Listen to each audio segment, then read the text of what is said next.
Ni mchezo mzuri na mchezo mgumu pia kwa timu zote mbili.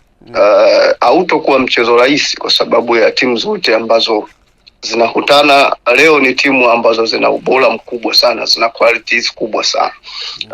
Unajua Berkane ni watu ambao wamechukua ubingwa huu mara mbili katika misimu kadhaa tu hapa nyuma michache ambayo wameweza kukutanabaisha kwamba wao ni wakubwa katika soka la Afrika, lakini nyuma ya hapo ilikuwa ni timu ya kawaida tu ambayo wakati mwingine ilikuwa ina struggle kabisa hata kushika kwenye hizo nafasi za juu za kushiriki kimataifa, lakini sasa hivi wameonekana uwekezaji wao ni mkubwa sana na wapo serious pia katika soka la Afrika na hata ndani Morocco kwenyewe tunakozungumza, kwa sababu tunavyozungumza hivi sasa hawa mara nyingi wanakuja kushiriki michuano hii ya kimataifa hii ya federation, maana yake huwa wanakosa hata zile nafasi za ya kwanza na pili ya kushiriki kwenye klabu bingwa, lakini imekuwa tofauti kwenye msimu huu wameonekana wapo serious sana, wamefanya vizuri pia hata katika ligi yao ya ndani wameweza kuwa mabingwa, ambapo mara nyingi huwa wanashindwa hata kuwa mabingwa mpaka wanadondokea huko, lakini msimu huu wamechukua ubingwa, wamechukua kwa alama, yani kabla ya mechi 5 tayari walishatangazwa ubingwa. Kwa hiyo wanaonekana ni timu ambayo ipo serious sana, na hawa wa Morocco nyuma yao kuna mtu anaitwa Lekja, unaelewa? Huyu Lekja, Feuz Lekja ni mtu ambaye ni mmiliki wa hii timu RS Berkane, na huyu Feuz ni mtu mkubwa sana nchini Morocco, ana nyadhifa mbalimbali, ni mtu ambaye anahusika katika masuala ya fedha ya nchini Morocco, umeelewa? Na ni mtu ambaye ana mabavu sana, ni mtu mkubwa pia katika shirikisho la mpira la CAF. Ni rais wa mpira pia wa Morocco, ni kaimu rais wa CAF, ameshawahi kuwa katika kamati za CAF, umeelewa, mbalimbali. Kwa hiyo ni mtu ambaye ana ushawishi mkubwa, na huyu ndio mtu ambaye anaifanya RS Berkane hata wanapata sana wadhamini wengi ili waendelee kuwa na mabavu sana ya kifedha. Kwa hiyo ni timu ambayo imekamilika ndani ya kiwanja na nje ya kiwanja, na watu ambao wanaweza kuwakingia kifua na kujivunia. Lakini Simba nao vile vile wanaonekana sasa hivi na wao katika masuala ya kiuchumi wanaanza kuja vizuri. Tumeona hata juzi mwekezaji wao akawekeza, wameingia tena ubia na moja ya partnership Giroud, wameweka mzigo wa kutosha, na wao sasa hivi wanaonekana katika maeneo hayo kama wapo vizuri pia. Tunaona sasa hivi pia Simba hata baadhi ya mechi wanazocheza nyumbani na ugenini, the way ambavyo zinachezeshwa, tuoni yale malalamiko mengi. Maana yake hii inakwambia kwamba na wao wana misuli kidogo nje ya uwanja. Lakini yote kwa yote ni mechi ambayo kama RS Berkane hawatoweza kupata magoli mengi leo katika uwanja wao wa nyumbani, wakija huku Tanzania watakuja kupata shida sana. Tulikuwa tunatumia kauli ya wakija kwa Mkapa hapa hawatoki, lakini mpaka sasa bado kuna hiyo sintofahamu ya uwanja. Kama itatokea Simba Sports Club wataweza kuwini hayo maombi yao, mechi itapigwa kwa Mkapa, basi ili Berkane wawe na wakati mzuri wana Prince, inabidi waweze kushinda goli nyingi kule kwao. Nolela, unafikiri leo kitu gani ambacho kocha Fadlu Davis anatakiwa kukifanya leo katika mechi ya leo, mechi ya kwanza? Cha kwanza ni kuheshimu RS Berkane na kucheza kama mchezo wa finali. Yaani acheze finali, asicheze kama anacheza mechi za ligi, asicheze kama anacheza mechi za group stage walivyocheza, asicheze kama amecheza mechi zile za qualifiers. Yaani acheze kama finali. Acheze kwa kuheshimu RS Berkane. Hakikishe kwamba anawapa wakati mgumu sana kwenye mchezo wa leo. Yaani mianya ya kufunga wasione, waweke ugumu, hata kama manangu hata kama itatokea watafungwa isiwe tofauti ya goli 2. Ili wasiue mechi Berkane. Najua anatakiwa afanye kazi kubwa sana ili asifungwe kule. Na hiyo inawezekana kadro, na inawezekana wao Simba wakashinda, lakini huwezi kushinda au kutoa sare kama hautoingia na mpango mkakati mzuri wa kumheshimu, wa kujua huyu RS Berkane na hapa tunacheza kwenye ardhi yao. Kwa hiyo akiona mambo magumu kabisa, Kikubwa tu aweke mpango ambao utaweza kufanya mechi iwe ngumu, yani iwe neutral wakati wote, yani siwe mechi ikawa wazi ikawa nyepesi tena mpaka half time tu tayari kuna 2 kuna 3 tunaenda kipindi cha pili, yani mechi ikafa kule. Hapo itakuwa kama kajiondoa mwenyewe katika kinyang'anyiro. Unakumbuka hata ile mechi na Kaizer Chiefs Simba walichezaga, japokuwa kuwa mwalimu yeye walienda kule kichwa wakaenda wakafungwa 4, mechi ikaisha kule wakaja hapo wakashinda 3, lakini hazikuweza kutosha. Kwa hiyo ni mechi ambayo Fadlu Davis pamoja na wasaidizi wake inabidi waiende kwa akili kubwa sana, kwa nidhamu ya kutosha. Mpango wake mkakati wa mechi uwe mzuri, ya focus yake iwe katika kujaribu kuwazuia RS Berkane wasilete madhara, ila asiende mimi kwangu kucheza mchezo wa wazi sana na kupishana sana, kwa sababu huu ndo mchezo ambao RS Berkane wanaufurahia, wanaupenda, na ndio maana Berkane walipocheza na Stellenbosch mechi zote 2 ambao sisi tuliwaona ugumu hapa kwa Simba, lakini Berkane waliweza kuwafunga goli 8, waliwafunga 5 wakawafunga 3. Kwa sababu hiyo ya Stellenbosch na wao wanapenda kucheza mchezo wa wazi. Sasa RS Berkane kwa qualities ya wachezaji waliokuwa nao, kusema ucheze mchezo wa wazi Prince watakuumiza. Yani ni watu ambao wana washambuliaji wazuri, wenye kasi sana, wenye uwezo mzuri sana wa kufunga. Wana madefense ambao wanaweza kumeza mashambulizi yako vizuri sana ukija kwa spidi. Sasa Simba kuna kitu ambacho pia wanatakiwa kifanyie kazi, qualities ya washambuliaji wao kwenye kumalizia nafasi watakazokuwa wanapata, kwa sababu mchezo wa finali hautopata chance nyingi. Ama sasa wawe utapata chance chache, ila jitahidi kuzitumia. Na defense line ya Simba akina Hamza, pia akina akicheza Chamua Iza, wakicheza Chemalon. Hii sio mechi ambayo inahitaji sana ufundi, inahitaji sana ile michezo yao ya pass fupi nyuma, kujiamini, kupitiliza. Sio mechi hizi ni mechi ambazo wanatakiwa wacheze kiugumu sana, yani kiaskari sana, yani wapunguze makosa ambayo sometimes wanayafanyaga kina Chemalon, kina Chamu. Kwa hiyo makosa yale madogo yapunguze. Hawa ni watu ambao kila kosa utakalolifanya ni watu ambao wanayatumia makosa yako. Kwa hiyo wawe na nidhamu sana pia kwenye eneo la ulinzi leo, yani wacheze finali. Kuna wakati inatakiwa ile hapa bwana stoki haina haja sijui ni kama striker hapa ni kuosha. Kwa hiyo alafu pia kulikuwa kuna hizo taarifa za kukosekana kwa huyo winga wao, yani kiungo wao wa pembeni Paul Basene. Lakini kwangu mimi bado sioni kwamba inaweza ikawa sababu ya wao kutofanya vizuri kama watakuwa wamejipanga vizuri, au Simba kurelax na kuamini kwamba yupo Basene anakosekana basi mechi nyepesi. No, bado ni mchezo mgumu, na Berkane wana wachezaji wengi wazuri kama akina Basene ambao wanao. Kwa hiyo ni mchezaji kweli muhimu, mchezaji ambaye ana mchango mkubwa katika mashindano haya. Kashafunga goli 3, ka assist pia goli 1, lakini bado hata akicheza huwa anacheza kama mshambuliaji wa pembeni, anayecheza katikati mwenye striker yupo Lamlui bado yupo, na huyu ndo mtu hatari sana. Ni mtu ambaye ana footwork ya kutosha, mtu ambaye ana jicho la kufunga, mtu ambaye ana uwezo mzuri sana wa kumiliki pia mpira. Kwa hiyo uwepo tu Lamlui bado ni shida. Bado upande wa kushoto kwao kuna mtu anaitwa Mail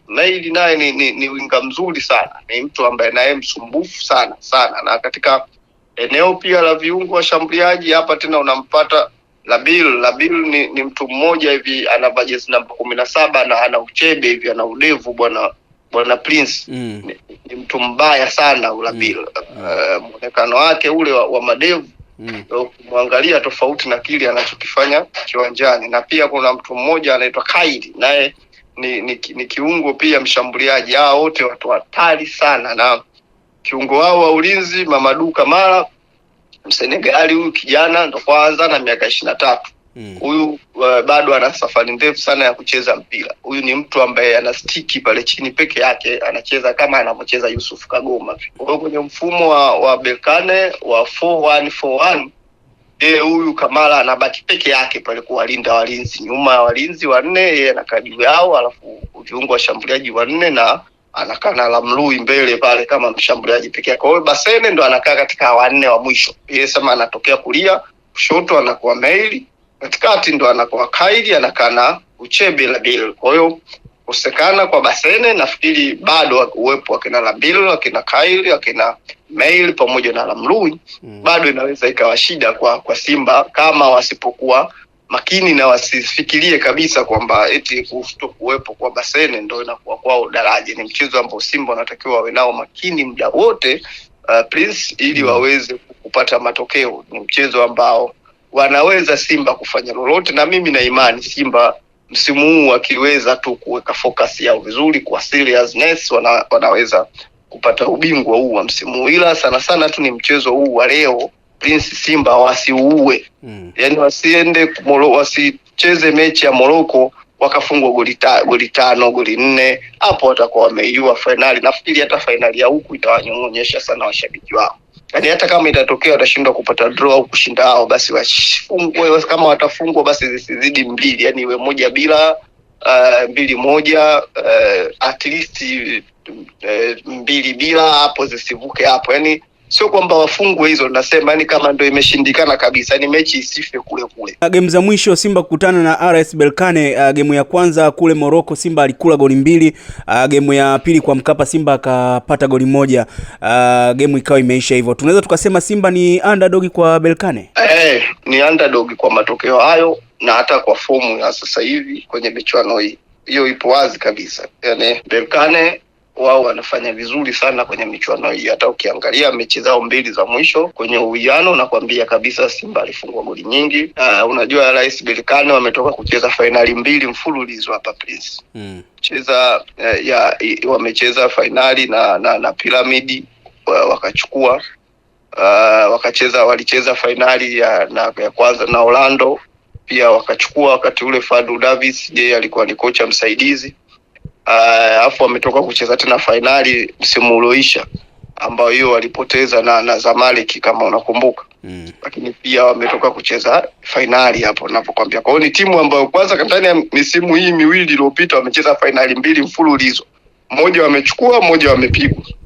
Sasa hapo utajua hii ni timu ya namna gani, wakati Simba tu alikuwa bado ana struggle hata kufika nusu finali kwenye michuano yote. Sasa anacheza na huyu ni mtu ambaye kacheza finali 2 mfululizo, moja akachukua, moja ndo akapoteza na Zamalek, alafu kuna finali nyingine alichukua ndo aliocheza na Orlando Pirates. Kwa hiyo ni timu ambayo kwa msingi huo tu unaona kabisa ni timu ambayo itakuwa tu kwamba ni juu, kwa sababu lazima Simba ataingia kama underdog, kwa sababu kwanza hata finali wameshazizoea mpaka sasa hivi tunazungumza. Kinacho cha kucheza finali 2 mfululizo alafu umeshacheza finali 2 ambazo ulibeba kabisa, maana yake huyu mtu ana ugeni tena na mechi kama hizi za finali. Makosa ya tunajua fika hawa ni wageni bado wa finali. Makosa ya Pinpin Kamara pengine anaweza akaikosti Simba kwa siku ya leo. Amekuwa akifungwa magoli ya mbali sana na wengi wamekuwa wakiona kama ni magoli yanayofungwa Kamara ni ya kizembe sana. Pinpin ni golikipa mzuri sana. Please, golikipa yoyote mzuri akosi makosa, lazima atakosea, na mimi kitu ambacho ninakipenda kwa Pinpin Kamara, hata hayo makosa mengi anayoyafanya yafanye kwenye michezo muhimu kama hii. Yaani michezo muhimu kama hii, kiangalia hata ile Simba hapa anamfunga 2-0 Al-Masry, yeye ndo alikuwa man of the match, cheza sana vizuri, cheza penalty pia. Hiyo uliopita nusu finali Stellenbosch hapa kacheza vizuri, away kacheza vizuri pia. Mechi na Tripoli zile kama unakumbuka ya kufuzu group stage, mechi ya hapa bado nusu tu ilikuwa Mabululu asawazishe lile goli kama unakumbuka, unaelewanya against one akapiga dochi ile akacheza hapa na hapa dakika za mwisho kabisa. Kwa hiyo na mechi nyingi ninazokumbuka hizi kubwa za kimataifa ambazo Pinpin kaiokoa Simba kwenye mabega yake kuliko makosa aliyoyafanya machache. Unaelewa, na mechi nyingi ambazo anafanya hayo makosa nyingi za ligi ya Tanzania, sijizo za kina Costi Yanga utahesabu na hii ya juzi. Kwa hiyo ni golikipa ambaye anajua kucheza mechi kubwa serious, zinahitaji umakini wa namna gani na anauweka umakini wake. Ndio maana iko na imani naye. Yaani ni golikipa ambaye anafanyaga makosa, lakini makosa mengi anayafanya kwenye mechi za kawaida. So mechi kama hizi ambazo zinahitaji maamuzi Mnolela, wewe ni kocha, nakupa squad ya Simba. Wewe kwa upande wako leo unaweza ukatuwekeaje kikosi cha leo ukiwa kama kocha Fadlu Davis? Kikosi nitarudi nacho tu kile kile. Kama pale defense wataenda wale. Nisingeweza kusema waende na mabeki watatu. Sitaki kujaribu mfumo siku ambayo ya finali kama hii, alafu kama mfumo ambao mjauzoea utawapa shida. Simba mimi nafikiri waende tuna kikosi kile kile, lakini issue tu ni style ya kucheza. Unajua unaweza ukaenda na ukaanzisha kikosi hiko lakini ukabadilisha tu style, muundo wa kucheza, mfumo. Umeelewa? Yaani sababu Simba wanacheza 4-2-3-1. Yaani Simba wanacheza wanne nyuma, Kapombe, Mohamed Hussein, Chamu, Hamza Chemalon, alafu katikati double pivot ya Kagoma pamoja na Fabrice Luamba Ngoma tu wao, alafu juu yao watatu. Ndio hiyo 4-2-3-1, mbele watatu ambao ni Chazi Aua kama number 10, left anacheza Elim Panzu, right anacheza Kibu Denis. Center forward pale ndo anakaa either Mkwala au either Ateba. Kwa hiyo ukiangalia huu ni mfumo, yaani ni mfumo wao ni huu tu, na ni 4-2-3-1. Sasa inategemea mwalimu anaweza kaenda na kikosi hiko lakini akabadilika switch labda mfumo baada ya kuweka watu wengi wawe juu kwenye kushambulia, akawa split akawafinya waje ndani hapa kuja kucheza. Kwa hiyo ni yeye tu mwalimu anahitaji nini. Na nikiangalia Simba sioni hiyo sababu ya mwalimu kubadilisha squad play wachezaji wa kikosi kile cha kwanza kinachoanza.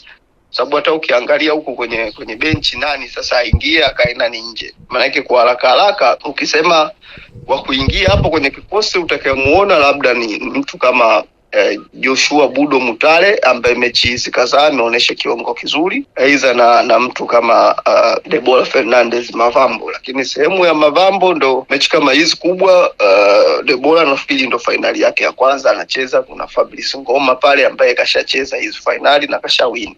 Sasa uwezo ukamweka Fabrice nje acheze Fernandez Mavambo mechi kama hii, uwezo kumweka Kagoma nje, uwezo kumweka Jan Chazi au nje, kwa sababu hii mechi au leo ana msaada mkubwa sana katika mechi ya leo, kwa sababu hizi ni mechi ambazo kuna wakati unaweza ukawa na mechi ngumu sana Prince, lakini ukapata hata mkwaju wa free kick nje ya box. Kwa mtu kama Jan Chazi au anaweza kwa utaalamu wake wa kufunga free kick akatumia vizuri nafasi akaweza kuwapa Simba matokeo. Kwa mtu kama yeye anahitajika kwa silaha yake kama hiyo. Ukiangalia Elim Panzu ni mtu ambaye anahitajika pia, kwa sababu ni mechi ambayo pia mnaweza mkahitaji uwezo wake binafsi kuweza kuwasababishia mabeki wa RS Berkane kufanya makosa. Naweza ukahitaji pia uwezo wa Kibu Denis pia na uwezo binafsi, uwezo wake mzuri wa kusaidia walinzi kukaba, uwezo wake mzuri wa kukaa na mpira, uwezo wake mzuri wa fighting, kuweza kupambana mwenyewe kuwapita mabeki hata kwenye msitu. Unahitaji pia striker aina ya Dethe Mkwala hivi ambaye atakuwa na uwezo mzuri sana wa kusaidia kukaba pale mbele walinzi wa RS Berkane wasiwe wanatoka free na mipira, uwezo wake wa kufanya movement pale mbele. Kwa hiyo ni mechi ambayo mimi nahisi Simba waende na kikosi kile kile. Hizi kama nitaona badiliko basi itakuwa kwenye eneo la ulinzi kati ya Chamu pamoja na Chemalon Fondo au pia Joshua Mutale. Lakini sasa kwa Joshua sioni nani atakayekaa nje kati yao nilikwambia, ila hata Budo